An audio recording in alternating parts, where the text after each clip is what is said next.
Moi, je voudrais commencer par rendre hommage à Pavel Yourov et à Denis Grichkou, qui sont tous les deux pris en otage par les miliciens, nous ne savons pas d'ailleurs par qui, mais probablement par des miliciens russes ou ce qu'on appelle des miliciens pro-russes. L'un d'entre eux est un metteur en scène de très grand talent, l'autre, je le connais moins. Ce sont deux artistes, ils sont des nôtres, leur place devrait être ici, dans cette salle, à nos côtés, et non pas dans la geôle où ils se trouvent avec quelques autres disparus. Et je remercie les jeunes gens qui sont là, au fond de la salle, pour les rappeler à notre souvenir. Je voudrais aussi remercier mon ami Constantin Sigoff de nous accueillir à nouveau aujourd'hui. Je voudrais remercier Léon Wieselter qui est ici et Timothy Snyder qui nous rejoindra tout à l'heure d'avoir pris l'initiative de ces journées de réflexion et de solidarité. Je voudrais dire ma grande émotion également d'être dans cette salle même et dans ces lieux mêmes où je me retrouve quelques semaines après m'y être trouvé pour la première fois le jour où nous avons lancé, avec Galia Ackerman, notre forum Ukraine-Europe, ici même, au milieu de ces livres, dans cette ancienne université, l'une des plus anciennes d'Europe, qui fêtera l'année prochaine son 400e anniversaire, l'un des hauts lieux où souffle l'esprit d'Europe et où je suis très heureux de me retrouver à nouveau.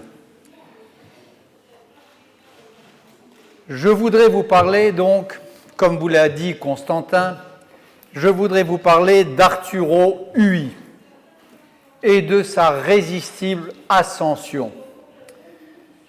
Vous savez naturellement à quoi je fais allusion, vous savez qui est Arturo Ui. C'est le personnage, c'est le héros d'une pièce de Bertolt Brecht, écrite en 1941, au zénith du pouvoir hitlérien, au moment où le nazisme a plongé l'Europe et le monde dans une catastrophe sans précédent. Et Bertolt Brecht écrit un texte absolument génial, aussi génial car aussi juste que Le dictateur de Charlie Chaplin, où il dépeint Adolf Hitler sous les traits, mêlé d'un petit gangster et d'un grand dictateur. Un petit gangster de Chicago, le patron du gang des choux-fleurs, qui se bat avec d'autres chefs de gang, qui est aussi ridicule que terrifiant, qui est aussi grotesque que démoniaque, et dont le caractère démoniaque se nourrit précisément du fait qu'il est grotesque. Donc, quand je propose d'intituler cette rencontre « La résistible ascension d'Arturo Poutine », la résistible ascension d'Arturo Poutine, c'est à cela que je fais allusion. Et c'est dans l'idée de commencer de brosser, ici, avec vous, un portrait, mon portrait en tout cas, de Vladimir Poutine. Comment je vois, et je crois qu'il me semble que nous sommes nombreux à le voir ainsi, l'homme qui terrifie aujourd'hui l'Ukraine et l'Europe et hélas l'ensemble du monde libre. Quand je dis Arturo Poutine, ça veut dire d'abord qu'on ne peut pas éluder, oublier la dimension gangster de Poutine. Poutine, c'est d'abord ça. C'est un homme cruel qui est en train de semer la dévastation et qui a semé la mort en Ukraine.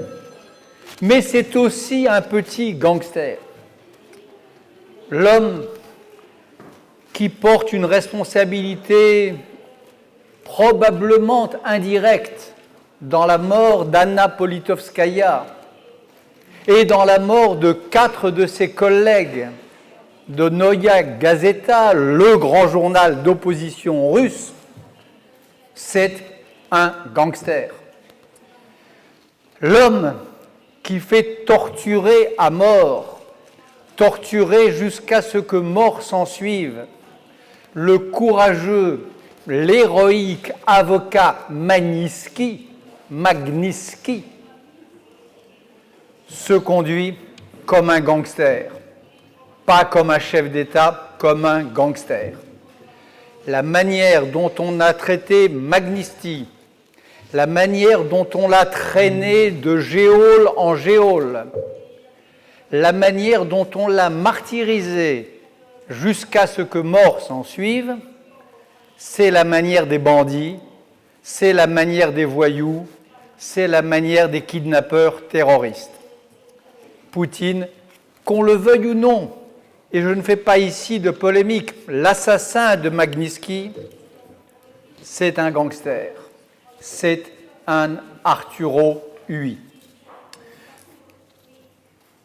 Ici même en Ukraine, vous avez vu de près, vous avez senti le mufle de la bête gangster. Le président en fuite, Yanukovych, celui qui lâchait ses chiens, ses milices contre le peuple du Maïdan, celui qui instrumentalisait ou tentait d'instrumentaliser l'extrême droite contre les démocrates insurgés, celui dont on a découvert l'immense fortune qu'il avait amassée, il se conduisait comme un gangster. Donc il y a un climat de gangstérisme, un climat d'arthuroïsme qui flotte autour de tous ces gens. La façon dont Poutine a éliminé, après s'être servi d'eux, la plupart de ces grands oligarques exilés à Londres, enfermés au goulag, assassinés au polonium, ce n'était pas un oligarque, mais ça procède de la même nuit des longs couteaux larvés sur longue durée, c'est encore du gangstérisme. Et quand l'un des grands dignitaires du régime, Vladislav Surkov, dit dans une interview qu'être sur la liste noire des démocraties, qu'être désigné comme une persona non grata au titre des sanctions et notamment du Magnitsky Act est un honneur pour lui. Il parle, lui aussi, l'un des plus proches conseillers de Poutine, il parle comme un voyou, il parle comme un gangster. C'est une chose, je crois, que l'on oublie trop souvent en Europe quand on traite avec Poutine, quand on l'invite dans les cérémonies les plus officielles, quand on hésite à le sanctionner, on oublie cette dimension de gangstérisme qui caractérise l'ensemble de son itinéraire politique et notamment ses dernières péripéties. Alors Arturo, oui, c'est un gangster, mais c'est aussi Hitler. Je sais qu'il y a une polémique un peu partout sur cette réductio ad Hitlerum. On a parlé latin dans cette université jusqu'au siècle dernier. On peut se permettre ce latinisme-là, d'autant que l'auteur en est un grand philosophe juif américain, Léo Strauss. Il y a une polémique sur cette réductio ad Hitlerum. Est-ce qu'on doit ou pas réduire à, comparer à, rapporter à Hitler le phénomène Poutine. Bien sûr que non. Bien sûr que Poutine, c'est pas Hitler. Bien sûr que les identifier l'un à l'autre serait une profanation pour les victimes de l'hitlérisme. Et heureusement, il n'y a pas eu d'Hitler avant Hitler et j'espère de toute mon âme qu'il n'y en aura pas après. Mais enfin, une fois qu'on a dit cela, une fois que l'on a dit que rien ne se peut comparer ou identifier à cette force, à cette radiation noire qui émanait de l'hitlérisme, tout de même, on ne peut pas donner complètement tort à Hillary Clinton lorsqu'elle dit que si tout ça semble familier, c'est que ça rappelle l'hitlérisme. On ne peut pas donner tout à fait tort au prince Schwarzenberg qui, depuis sa haute civilisation, sa haute culture de grand Européen tchèque, sent lui aussi quelque chose qui lui rappelle un passé qui n'a pas passé. Et on ne peut pas ne pas entendre Garry Kasparov, le grand joueur d'échecs, quand lui aussi dit qu'il sent dans le personnage Poutine quelque chose qui rappelle cette histoire-là.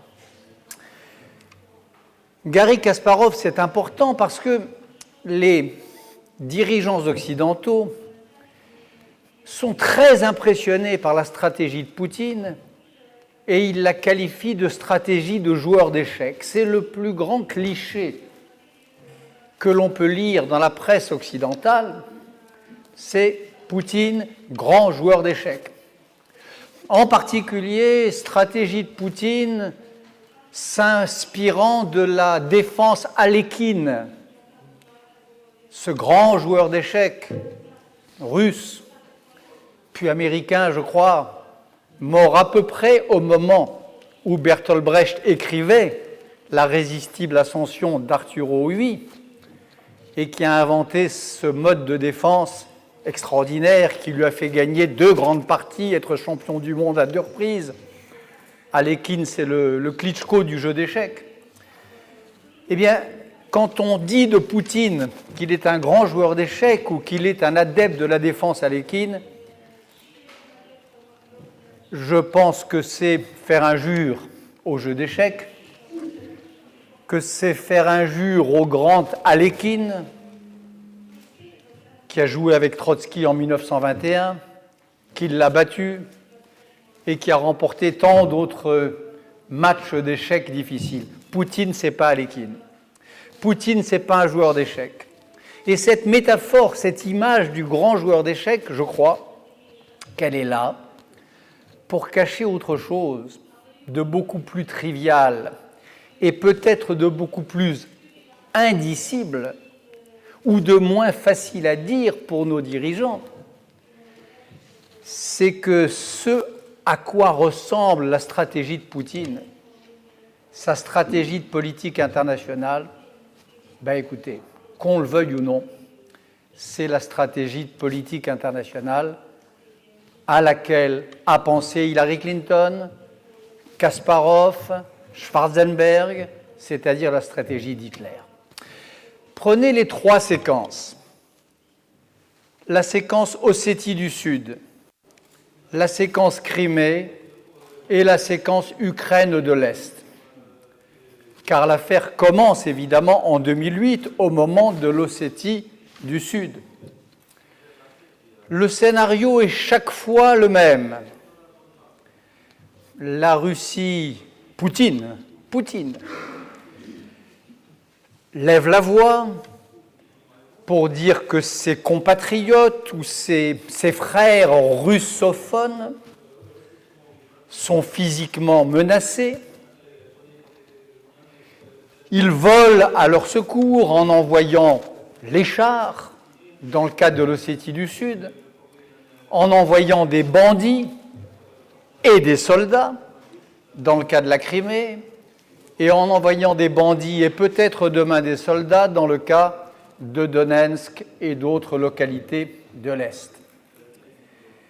Et puis, une fois le but atteint, une fois qu'il a annoncé à l'opinion mondiale qu'il y avait un risque vital pour ses compatriotes par la langue ou par l'esprit, une fois qu'il a envoyé ses troupes ou ses miliciens les protéger, entre guillemets, il déclare urbi et orbi, dans une grande émission de télévision comme celle du 17 avril, dans un grand discours à la Douma quelques jours plus tard, que c'est fini, qu'il s'arrête là, que son œuvre de civilisateur grand russe est achevée et qu'il n'en veut pas plus.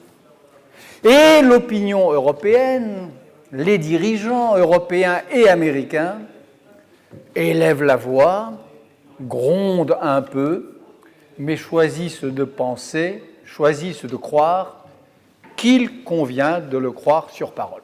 Ce scénario-là, le scénario Ossétie du Sud, Crimée, Donetsk, on peut prendre le problème par le biais que l'on voudra.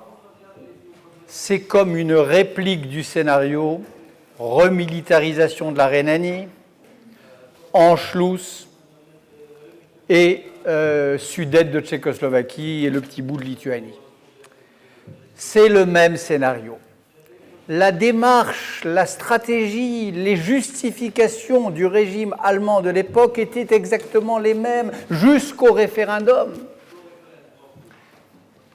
organisé en Autriche au lendemain de l'Anschluss, qui donnait 98, quelque chose % de suffrages s'exprimant en faveur de l'Anschluss, qui évidemment ne peut pas ici ne pas vous rappeler quelque chose, le soi-disant référendum, le référendum fantoche, le référendum crapuleux, qui prétend avaliser la vassalisation de la Crimée. Quand vous regardez les discours des hiérarques allemands de ce temps-là, quand vous relisez les déclarations de Daladier ou de Chamberlain, qui commençaient toujours par dire que c'était inacceptable, que la communauté internationale ne laisserait pas faire, et puis qui finissaient, après que le chancelier, comme on l'appelait, ait promis que son appétit était rassasié, qui finissait par dire, comme Chamberlain, après les Sudètes, le chancelier Hitler est un gentleman. Mettez Obama à la place de Chamberlain, mettez Angela Merkel à la place de Daladier, et vous aurez à peu près le spectre des réactions des dirigeants occidentaux face à l'appétit croissant de Vladimir Poutine. Donc on n'est pas dans la défense à l'équine. On n'est pas dans un jeu d'échecs particulièrement habile. On n'est pas dans Kasparov. On est dans ce monde de la politique internationale où il n'y a, comme au jeu d'échecs, pas tant que cela d'attaque et de défense possible, où le nombre de scénarios sont en nombre fini. Il n'y en a pas. Le nombre des scénarios possibles n'est pas infini. Il y en a quelques-uns. Les polémologues savent à peu près, depuis Frédéric le Grand jusqu'à Clausewitz ou aux théoriciens de la guerre moderne, il y a un nombre fini de stratégies géopolitiques. Poutine applique une stratégie qui ressemble à s'y méprendre, avec un manque d'imagination confondant à la stratégie de l'Allemagne entre la remilitarisation de la Rhénanie, on est chez nous, disait Hitler, jusqu'au Sudète, il parle allemand, langue fait nation, langue fait loi, en passant par la Crimée, l'Autriche, faisant partie de cette sainte nation allemande sainte à peu près au sens où Vladimir Poutine dit aujourd'hui que la Russie est une nation sainte. Donc il n'y a pas de polémique là dans ce que je dis. Et nous ne sommes pas dans un espace, dans un lieu de polémique, nous sommes dans un lieu académique. Et je prétends donc académiquement que la stratégie de Poutine, elle a plus à voir avec l'attaque Hitler qu'avec la défense Alekhine. D'autant que, quand on écoute Poutine, comme je sais vous le faites, avec une anxiété, une terreur que je devine, que j'imagine, et que j'ai essayé de partager une fois ou deux lorsque je me suis trouvé à Kiev, lorsqu'on regarde, lorsqu'on lit les déclarations de Poutine, lorsqu'on essaie d'analyser sa vision du monde. Il a une vision du monde, Poutine. Ce n'est pas un joueur d'échecs, là encore, il est porteur d'une Weltanschauung, d'une vision des choses et du monde. Cette vision du monde, là encore, soyons très académiques. Il suffit de regarder et d'avoir des yeux pour voir et d'écouter et d'avoir des oreilles pour entendre. Cette vision du monde, elle repose d'abord sur le culte du corps, son propre corps. Vous connaissez ces photos, ces mises en scène permanentes, cette parade de chaque instant. Ces photos ridicules, naturellement, mais enfin, ni plus ni moins ridicules que ne l'étaient les mêmes photos. Et on pourrait les superposer de Mussolini à la fin des années 20 et au début des années 30. C'était à peu près les mêmes jeux de muscles, le même torse nu, la même virilité grotesque. Le culte du corps. Le culte de la force dans les relations internationales. L'idée articulée par les idéologues qui entourent Poutine et par Poutine lui-même, que la langue fait nation, mais que la force fait loi. L'idée que la loi internationale, le droit, peut être une arme dans la panoplie, peut être un argument dans la rhétorique, mais que c'est un argument pervers que l'on retourne contre ses auteurs. Je suis très impressionné par la façon dont Poutine retourne contre l'Occident, retourne contre les démocraties, à son avantage, et pour les confondre, leur propre rhétorique, mais avec une science du détournement, avec un cynisme qui sont proprement insultants pour la démocratie et pour le droit. Quand, par exemple, Poutine accuse l'État ukrainien de tirer sur ses populations civiles, lorsqu'il dit qu'il se sent requis par une responsabilité de protéger les russophones de telle ou telle région, c'est la stratégie Arturo, oui, mais dite dans la langue des partisans d'aujourd'hui du devoir d'ingérence. Cette façon de renverser l'argumentaire, cette façon de retourner l'arme du droit et l'arme de la loi au profit de la barbarie et contre les Ukrainiens fait partie de la rhétorique poutinienne et de sa stratégie Arturo VIII. Le culte du corps, le culte de la force, cet usage détourné, cet usage pervers du droit, les lois qui sont passées l'année dernière en Russie sur l'homosexualité, je pense que le monde n'y a pas prêté suffisamment attention ou n'a pas su déchiffrer le sens qu'elles avaient. Et n'a pas su déchiffrer la façon dont ces lois, cette chasse aux PD dans les rues de Moscou, s'inscrivait dans une campagne générale de virilisation de la société, de chasse à la femme qui sommeille en chaque Russe, une campagne sur le thème de la féminisation de la civilisation moderne par l'Occident. Il y a toute une nébuleuse, tout un imaginaire poutinien autour de ces idées bêtes, naturellement, vulgaires, mais une idée politique n'a pas à être intelligente ou élégante, elle est forte ou pas. Et celle-ci trouve apparemment un écho dans la société russe.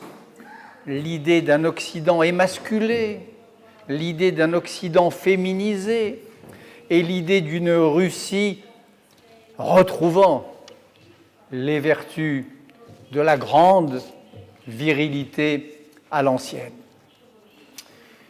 Mettez tout ça ensemble, plus l'idée d'un peuple russe qui tiendrait sa sainteté et de sa terre et des anges qui sont supposés veiller sur lui. Un peuple russe qui tiendrait sa mission de son ancrage dans une terre ancestrale et de son lien préférentiel, électif, avec un ciel très ancien. Tout ça, ça ressemble aussi à s'y méprendre. Pas dans l'ordre de la stratégie cette fois, mais dans l'ordre de l'imaginaire, dans l'ordre des passions politiques. Ça ressemble à c'est le folk allemand. Ceux qui étaient volkisch et ceux qui ne l'étaient pas, ceux qui étaient de l'ordre de la vérité et de la sainteté du peuple et de ceux qui ne l'étaient pas. Il y a cela chez Poutine. Et l'idéologie poutinienne, là encore, qu'on le veuille ou pas, elle tourne autour de ces grands astres noirs terribles qui ont fait tant de mal à l'Europe et qui sont ceux du fascisme historique. Poutine est un fasciste. D'ailleurs, quand on regarde, tout ça est académique. Nous sommes là, sous la tutelle et la protection de ces grands esprits. C'est pas de la provocation. Je crois très rigoureusement à ce que je vous dis, de même que je crois très profondément au sérieux de la référence dans l'entourage de Poutine à ce personnage que vous connaissez bien, qu'on ne connaît pas bien en Occident. C'est Timothy Snyder qui nous a appris à le découvrir, qu'est Alexandre Douguine, l'idéologue du poutinisme, Alexandre Douguine. J'avoue que jusqu'il y a quelques mois, je ne savais pas très bien qui était Alexandre Douguine, professeur dans une université de Moscou, il doit avoir 55 ans, peut-être 60 ans, bien vivant. Je ne savais ni qui il était, ni ce qu'était exactement l'idéologie eurasiatique dont il se fait le chantre et qu'il a refilé à Poutine et à son entourage. Aujourd'hui, je sais un peu mieux. J'ai regardé de près. Alexandre Douguine, c'est d'abord le patron d'un parti qui est né en 1992, avant lui, si j'ose dire, par l'action d'un sinistre personnage qui s'appelle, avec lequel Douguine a rompu, qui s'appelle Édouard Limonov. Édouard Limonov, qui est un vrai fasciste russe, et qui crée en 1992 un parti qui s'appelle le Parti national bolchevique, PNB en français. Le PNB, c'est le produit national brut et c'est aussi le Parti national bolchevique.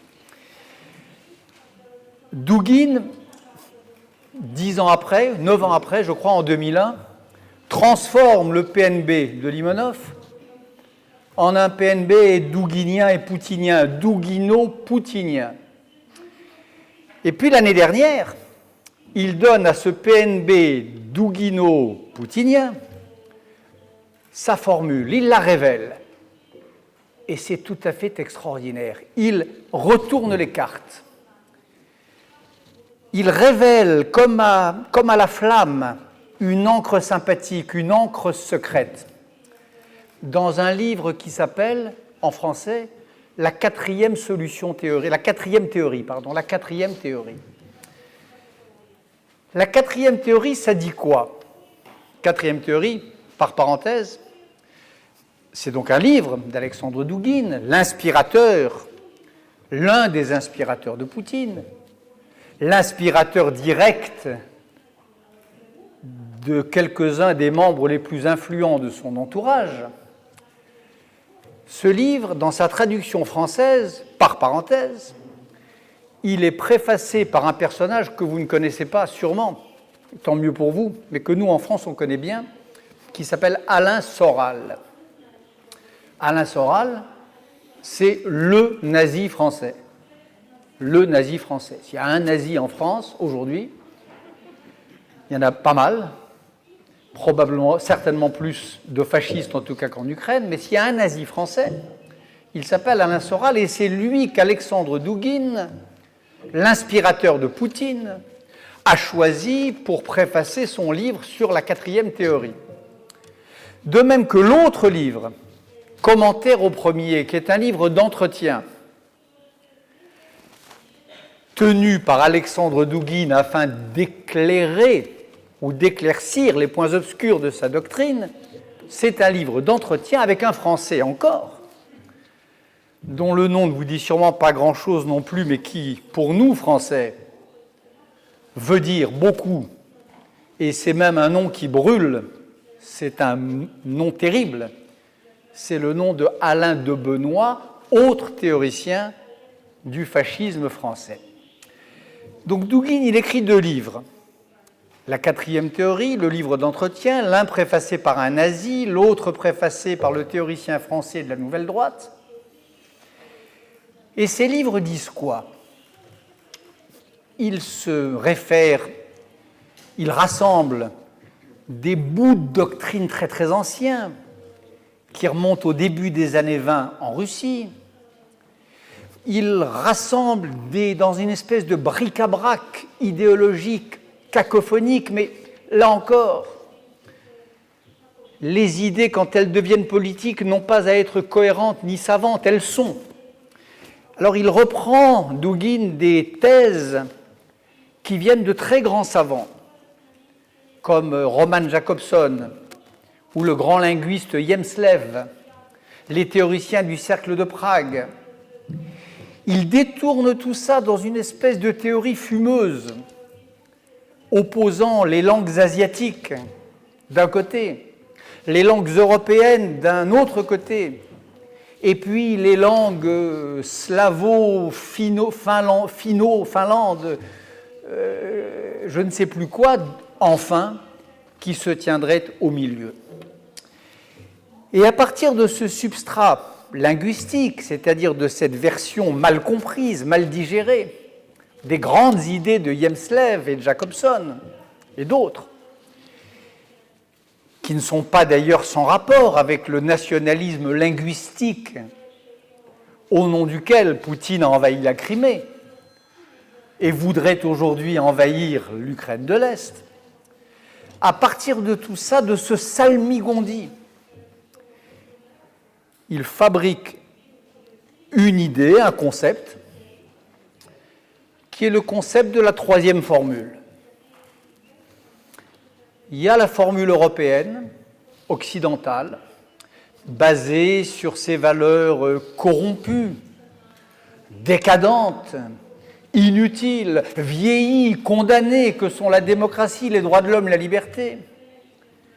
Il y a le despotisme asiatique, qui lui aussi est terriblement peu tendance, terriblement vieux.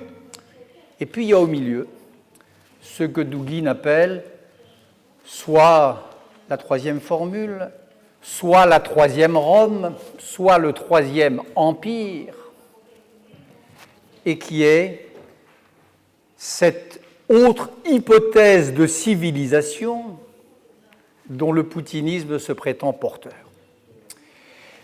Et il faut bien regarder la manière dont les hypothèses de Dugin se sont formées. Il faut les prendre très au sérieux.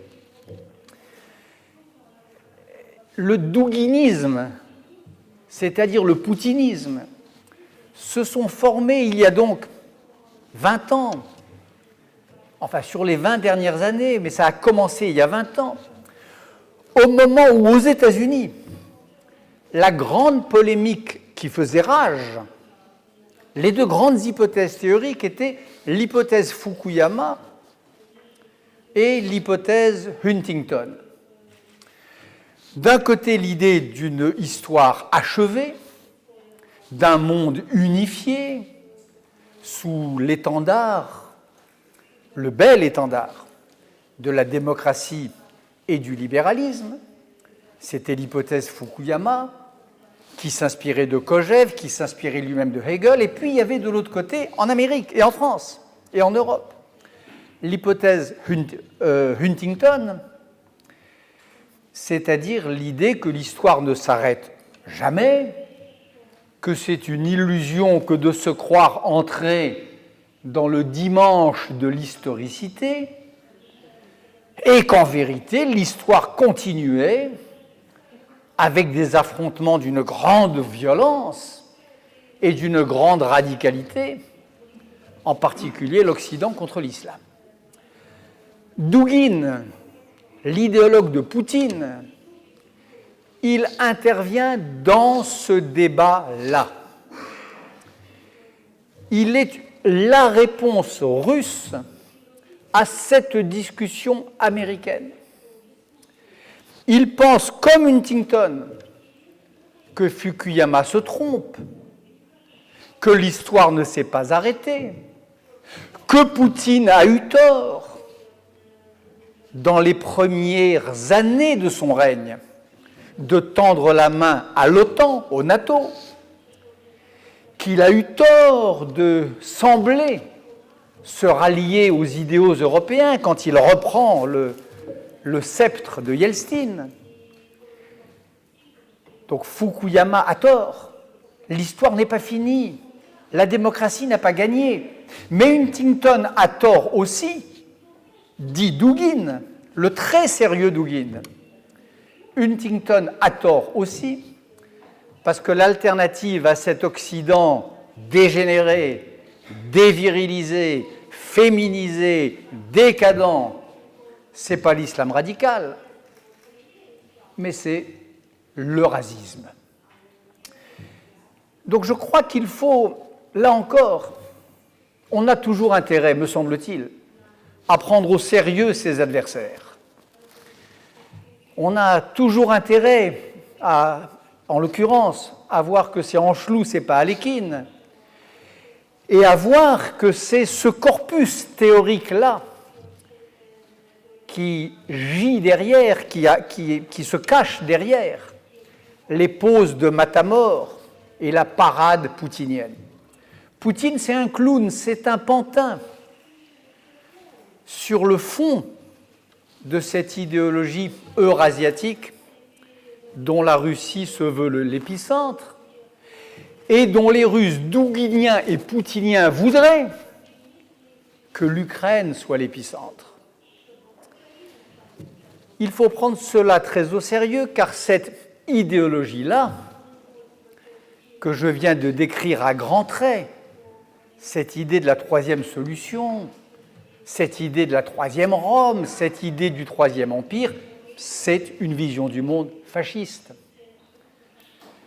Un nouveau fascisme, un fascisme XXIe siècle, hélas, si c'était l'ancien fascisme, on serait probablement moins tétanisé, mais celui-là apparaît sous des vêtements, sous des habits neufs, comme dirait mon ami Paul Berman, que je vois ici, et qui a décrit, lui, les habits neufs de la terreur islamiste. Mais là, il y a des habits neufs de la terreur fasciste sous l'habit de Douguine et de Poutine. Alors, Poutine, c'est tout ça. Bien sûr que c'est la nostalgie du bolchevisme. Bien sûr que c'est la nostalgie du stalinisme. Bien sûr que c'est la nostalgie de ce grand-père dont la légende veut qu'il ait été le garde du corps de l'un et le goûteur de l'autre. Garde du corps de Lénine dans sa jeunesse et goûteur d'aliments anti-poison de Staline quand l'âge est venu. Bien sûr que Poutine, c'est l'homme qui connaît la soupe. Son grand-père l'a goûtée, l'a faite, s'y est immunisé. Il connaît la soupe bolchevique, il connaît la soupe stalinienne, il connaît tout ça. Il connaît la soupe tsariste.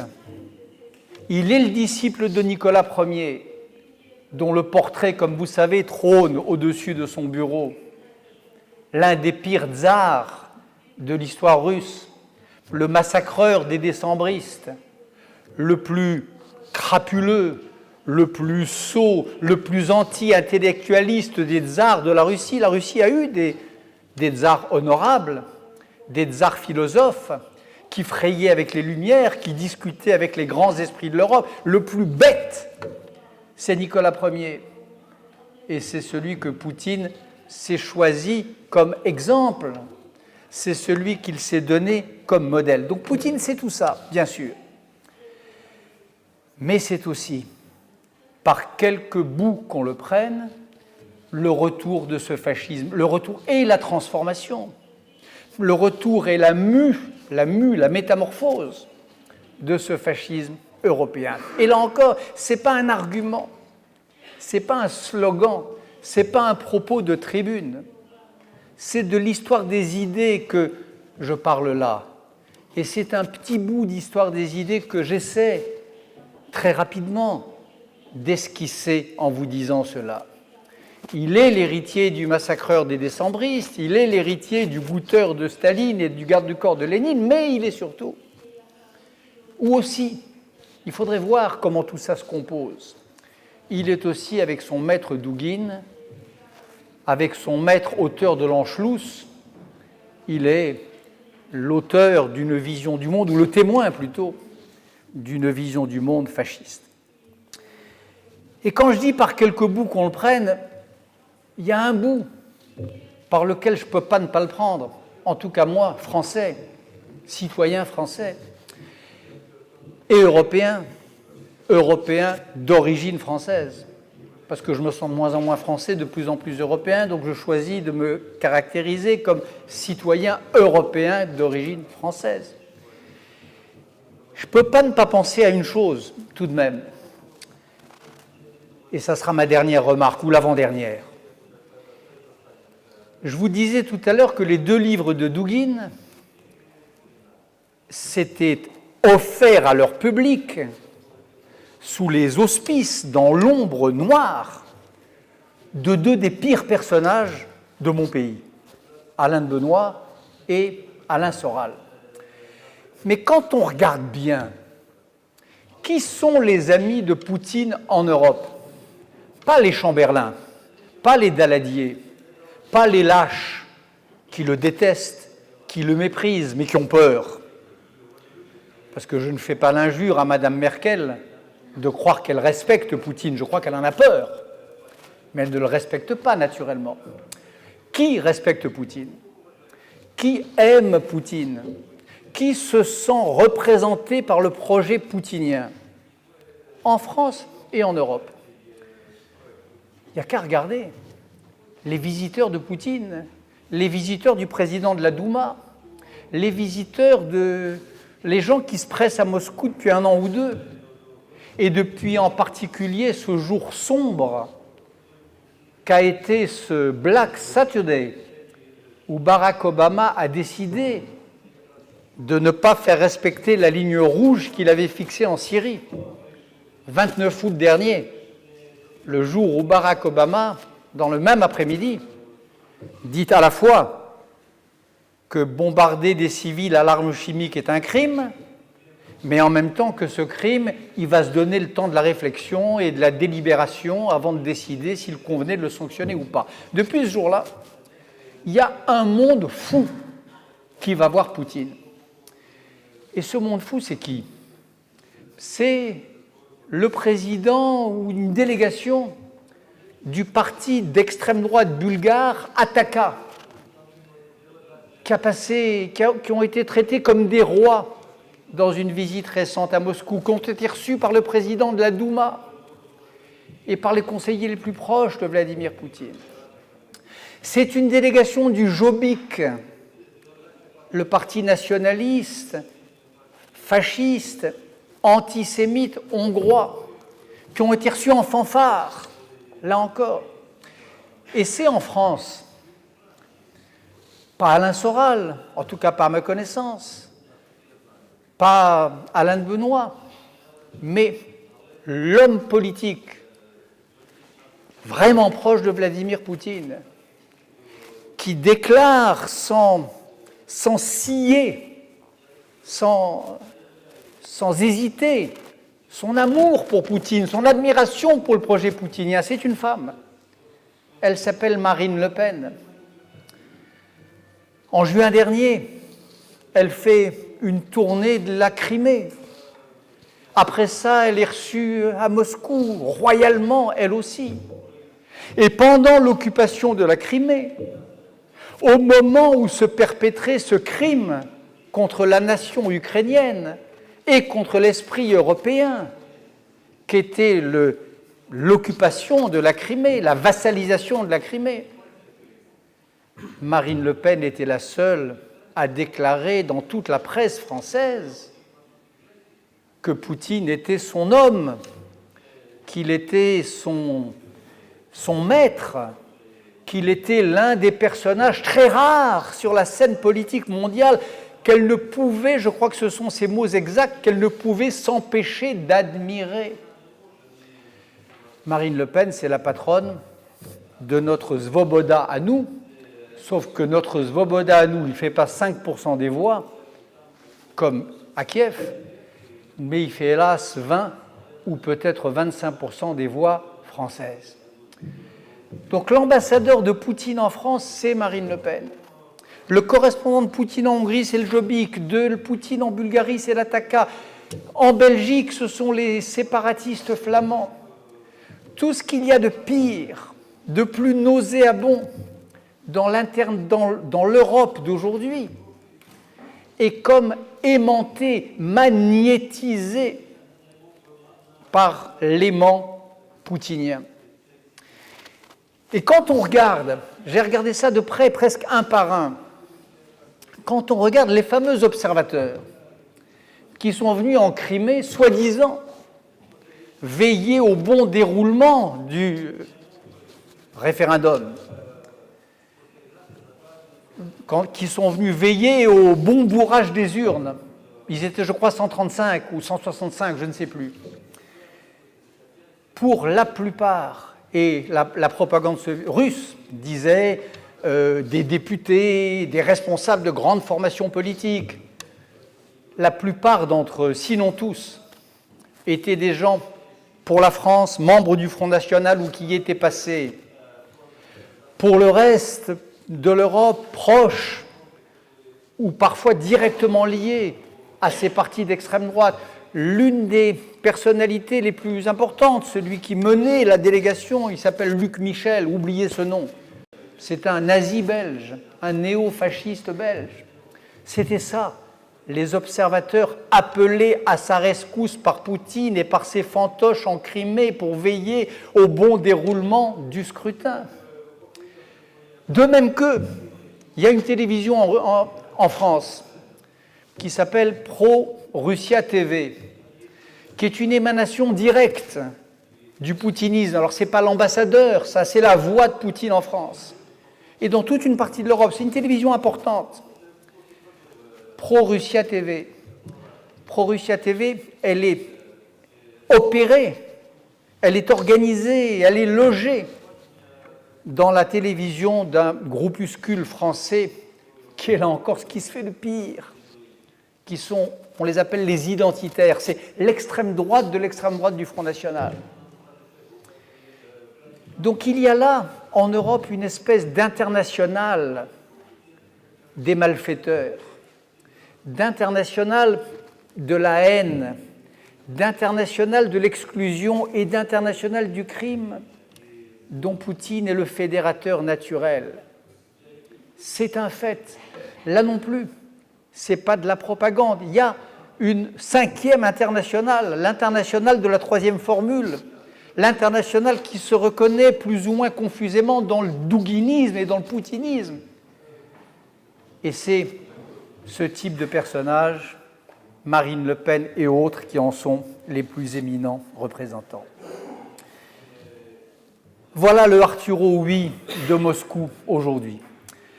Alors pourquoi je dis que son ascension est résistible? Résistible. Pas seulement pour m'inscrire dans le sillage de Brecht, qui n'est pas toujours d'ailleurs totalement recommandable, on ne se sent pas toujours très bien dans le sillage de Brecht, mais parce que je crois vraiment qu'une fois qu'on a dit tout cela, une fois qu'on a donné son vrai visage à Poutine, son visage de gangstérisme et de fascisme, son double visage arturo-huyen, je crois que son triomphe n'est pas fatal, que son ascension n'est pas fatale non plus. Et je crois profondément, c'est ce que je suis venu dire 2 fois sur le Maïdan, son ascension, on peut l'arrêter.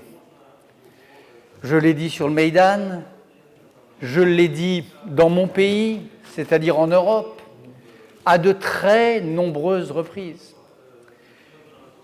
Je crois qu'on peut l'arrêter pour 2 raisons. D'abord parce qu'il est faible, et ensuite parce que nous sommes forts.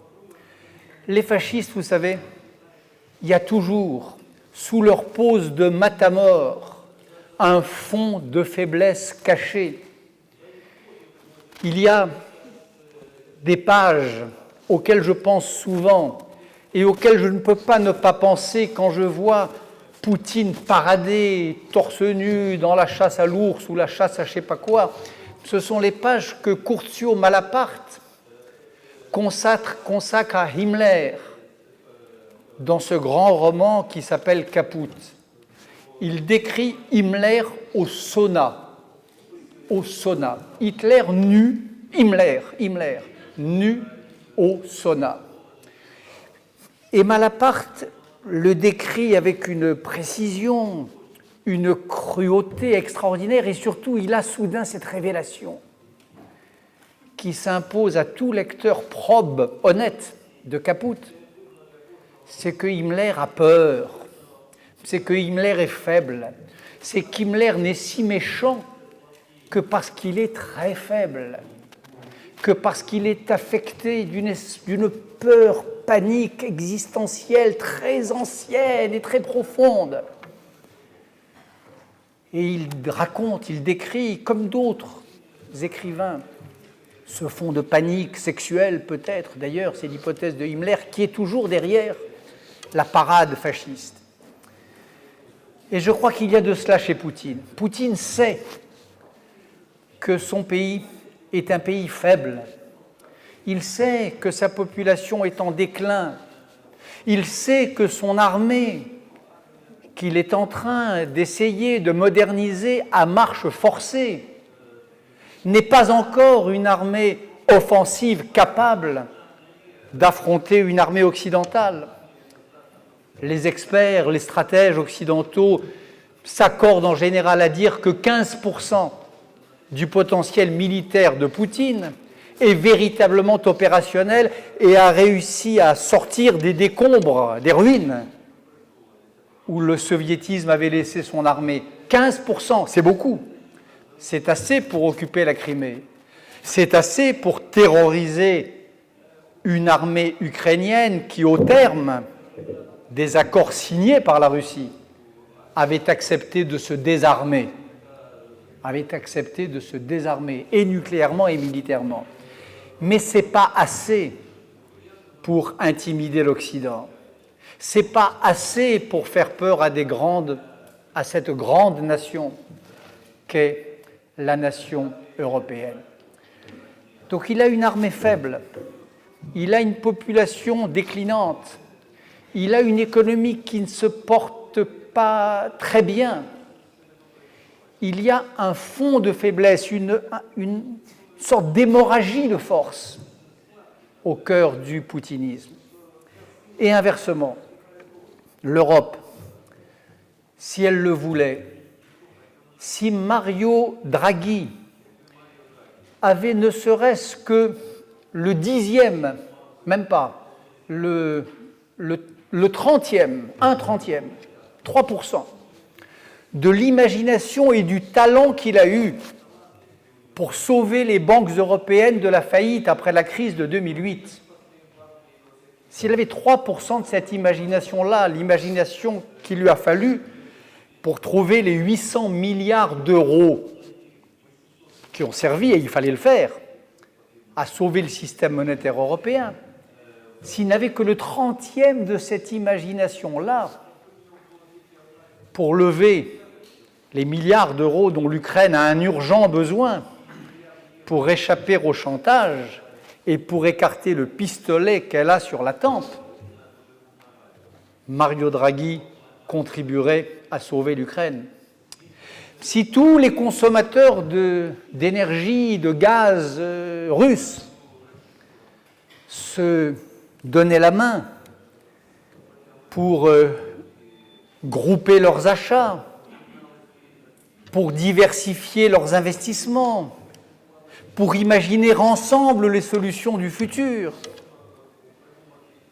là encore, Poutine entendrait le message, il verrait l'avertissement, et en tout cas, nous nous ferions entendre, à coup sûr. Si les Européens n'avaient qu'un peu de courage, le courage qu'ils ont eu, le jour où 3 de leurs ministres des Affaires étrangères sont venus à Kiev, ont fait reculer Yanukovych, ont obtenu la libération d'une opposante emprisonnée. Ça a marché ce jour-là. Il y avait un grand ministre des Affaires étrangères, le ministre polonais, qui a parlé vrai, qui a parlé fort, une force dictée par l'intelligence et par la crainte, par la colère et par la peur. La peur pour le peuple polonais qui, comme les Baltes, se sentent aux avant-postes. Et puis la colère face à cette inertie occidentale.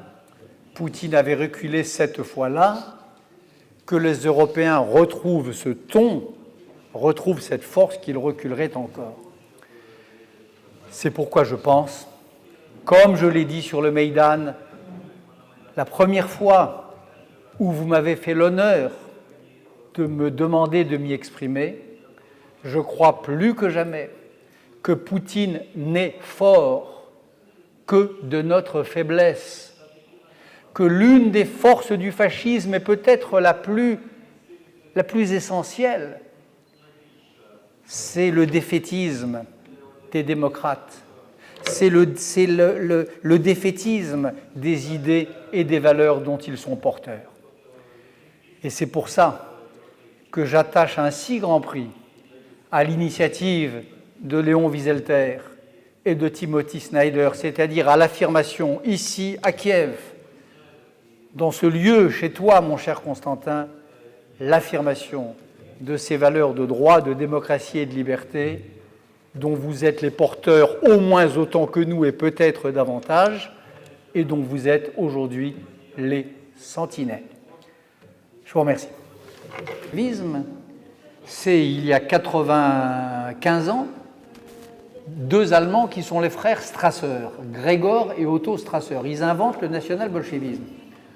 C'est grotesque quand ils l'inventent.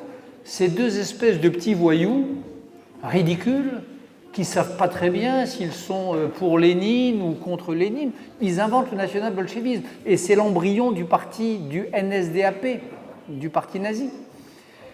Donc l'idéologie, elle est toujours à la fois, ce genre d'idéologie-là, c'est à la fois fragile, ridicule, mal formulé, mal ficelé, et en même temps c'est c'est solide, c'est consistant, ça programme des mots et ça programme des actes, et des mots qui tuent.